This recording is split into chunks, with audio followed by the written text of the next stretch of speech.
Halo teman-teman, ketemu lagi di bagian ketiga. Kita akan membahas tentang korelasi dan prediksi. Dalam bagian ini kita akan membahas sedikit tentang scatter diagram, kemudian pola korelasi, kemudian koefisien korelasi, kemudian hal yang penting dalam menginterpretasikan koefisien korelasi. Kemudian kita akan membahas tentang prediksi.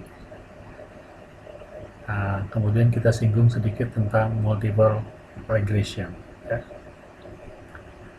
Oke, yang pertama tentang pengertian dari korelasi. Ya. Sebelum kita membahas diagram scatter atau diagram pencar. Ya.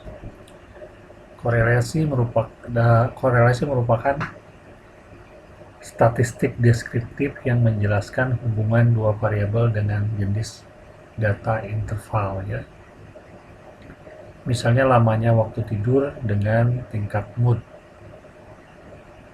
Jadi lamanya tidur apakah ada berhubungan, berkorelasi dengan tingkat mood seseorang. Hubungan kedua variabel ini bisa digambarkan dalam bentuk grafik scatter atau diagram pencar, ya. Nah, grafik yang menggambarkan pola hubungan dari dua variabel tersebut bisa digambarkan seperti ini. Di aksis X adalah jam tidur, di aksis Y adalah tingkat mood, ya. Nah, yang berupakan dot-dot itu adalah skornya, ya. Misalnya ada dua orang yang waktu tidurnya itu 6, tapi tingkat moodnya ada yang 2, ada yang 3. Ada yang waktu tidurnya 8, tingkat moodnya itu 7. Ada yang waktu tidurnya 10, tingkat moodnya itu 6, ya. Jadi kalau dilihat itu dengan kebantuan garis merah itu, pola hubungan antara jam tidur dengan tingkat mood, tingkat kebahagiaan, ya, happy mood, ya, itu membentuk garis lurus, ya. Itu kalau dilihat polanya, ya.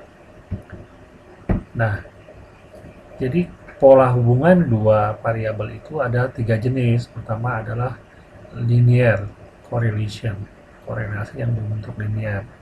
Jadi bila hubungan itu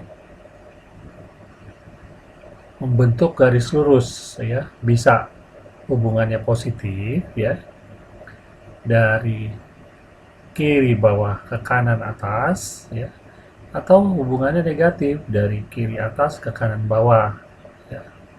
Nah, range hubungannya itu bisa dari angka 0 sampai angka 1. Dia bisa bernilai positif atau bisa bernilai negatif, ya. Hubungan yang lain adalah curvilinear correlation, ya. Bila hubungannya ini, dua variabel ini membentuk garis yang bergelombang, ya, tidak lurus, ya. Jadi disebut dengan curvilinear correlation.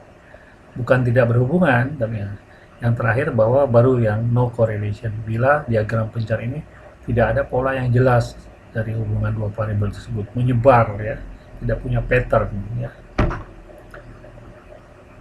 Nah, selanjutnya kita akan membahas koefisien korelasi. Nah, koefisien korelasi adalah sebuah angka yang menunjukkan secara tepat hubungan dua variabel. Dan angka tersebut dapat menunjukkan, ya, kalau kita udah ketemu angkanya, angka tersebut menunjukkan apa? Menunjukkan arah hubungan. Arah hubungan kalau nilainya positif, ya, berarti arah hubungannya dari kiri bawah ke kanan atas, ya. Kalau nilainya negatif, arah hubungannya dari kiri atas ke kanan bawah, ya. Kalau positif itu yang rendah ketemu rendah, tengah ketemu tengah, atas ketemu atas. Nah, kalau negatif itu rendah ketemu atas, tengah ketemu tengah, atas ketemu bawah gitu. Jadi nilainya negatif. Kalau yang sekaligus dia menunjukkan kekuatan hubungan. Nah, jika semakin mendekati 1 atau semakin mendekati nilai min 1, maka koefisien korelasinya itu makin kuat ya. Koefisien korelasi ini dikenal dengan inisial R atau Pearson correlation coefficient ya. Rumusnya adalah, nah ini bagi teman-teman yang belum belajar tentang z-score ini agak repot, kalian harus melihat video sebelumnya. Jadi koefisien korelasi itu dicari dengan jalan jumlah dari z-score variabel x dengan z-score variabel y dikalikan. Setelah dikalikan semuanya dijumlah, dibagi dengan n, ketemulah nilai koefisien korelasi ya. Ini adalah contoh yang tadi kita buat ya. Jadi ada data jumlah waktu tidur dengan tingkat happy mood.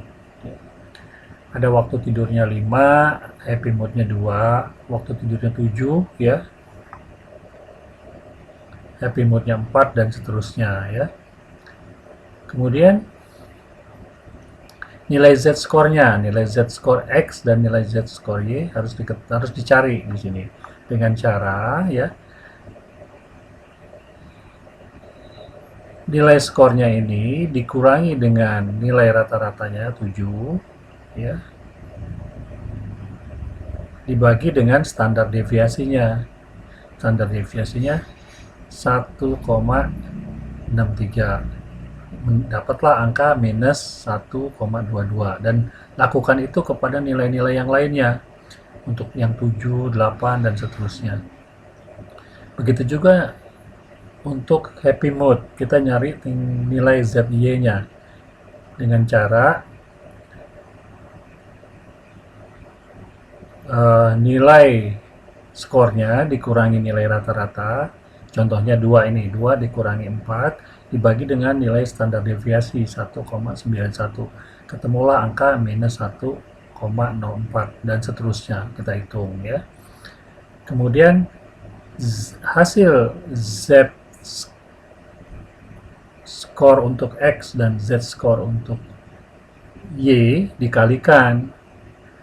Jadi setelah dikalikan, hasil pengaliannya dijumlah ya, dapatlah angka 5,12. Jadi 5,12 ini adalah hasil penjumlahan skor ZX dikali dengan skor ZY ya. Hasil penjumlahan ini dibagi kemudian dengan jumlah datanya, jumlah N. Jumlah N-nya ada berapa? 1, 2, 3, 4, 5, 6 ya. Ada jumlah skornya ada 6. Ada 6, berarti 5,12 ini dibagi dengan 6 hasilnya 0,85. Nah, karena hasilnya 0,85, dia bisa memberi gambaran ke kita. Pertama adalah hasilnya positif, hubungannya positif ya, dan positif kuat karena 0,85 ini sudah mendekati angka 1 ya. Oke, ini gambar scatter diagramnya. Dari scatter diagram itu sebetulnya kita sudah bisa melihat polanya, arah hubungannya. Kita udah bisa menyimpulkan ini hubungannya positif kuat ya. Tapi seberapa besar angkanya itu dicari dengan menghitung R. Nah, dalam SPSS kalian tinggal mencari, mengklik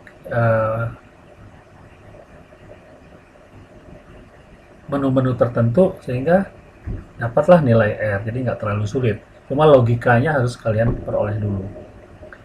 Minimal tidak sulit lagi ketika mengeksplor ya program tersebut. Oke, berikutnya saya akan bahas tentang prediction. Dalam korelasi sebetulnya tidak memberi arah yang pasti mana variabel yang mempengaruhi, mana variabel yang dipengaruhi. Nah, kalau di prediction ini sudah jelas-jelas dibuat arah hubungannya ya.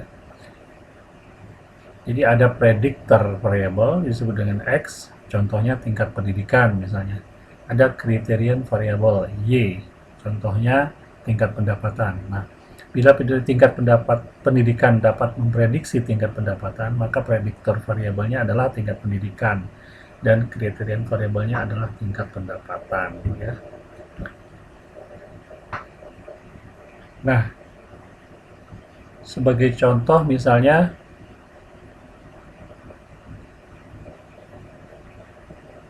ada soal bila nilai R diketahui ya, R diketahui.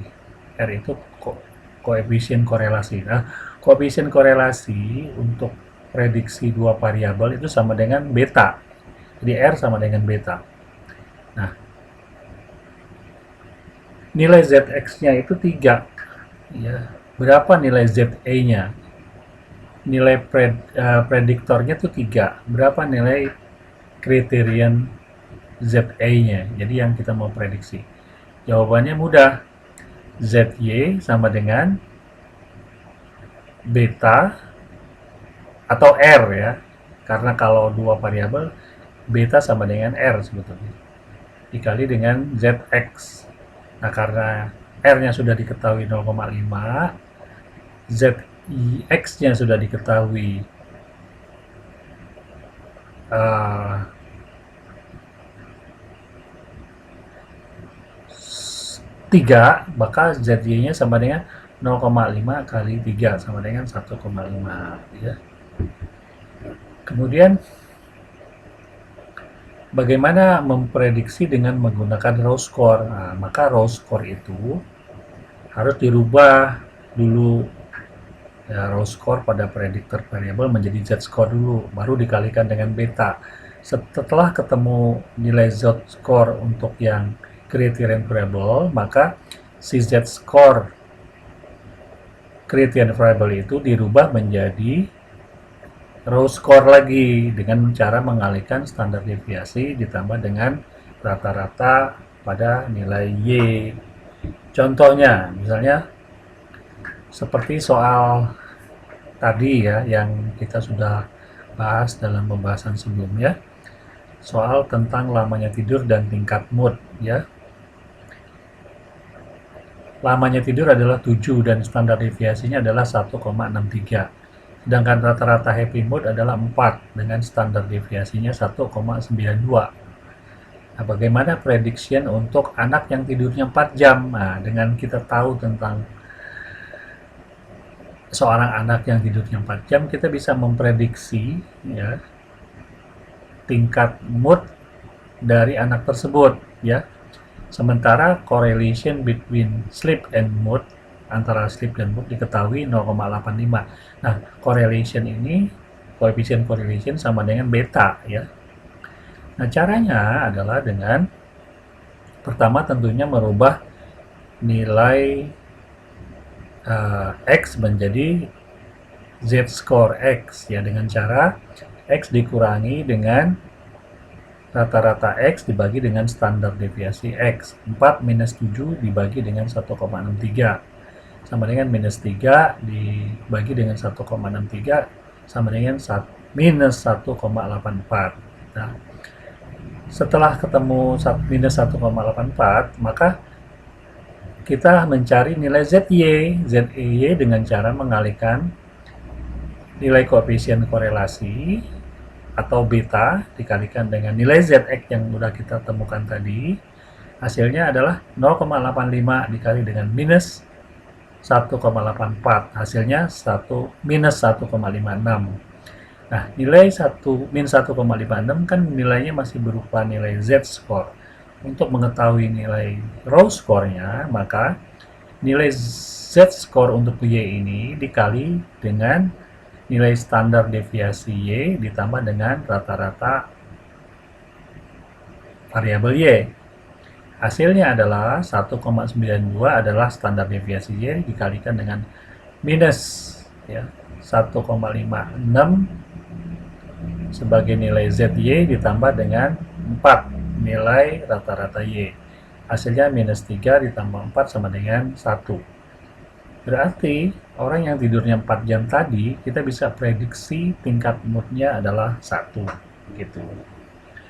Nah, untuk yang berikutnya nanti kita akan mengenal multiple correlation. Kalau tadi kan baru korelasi dua variabel.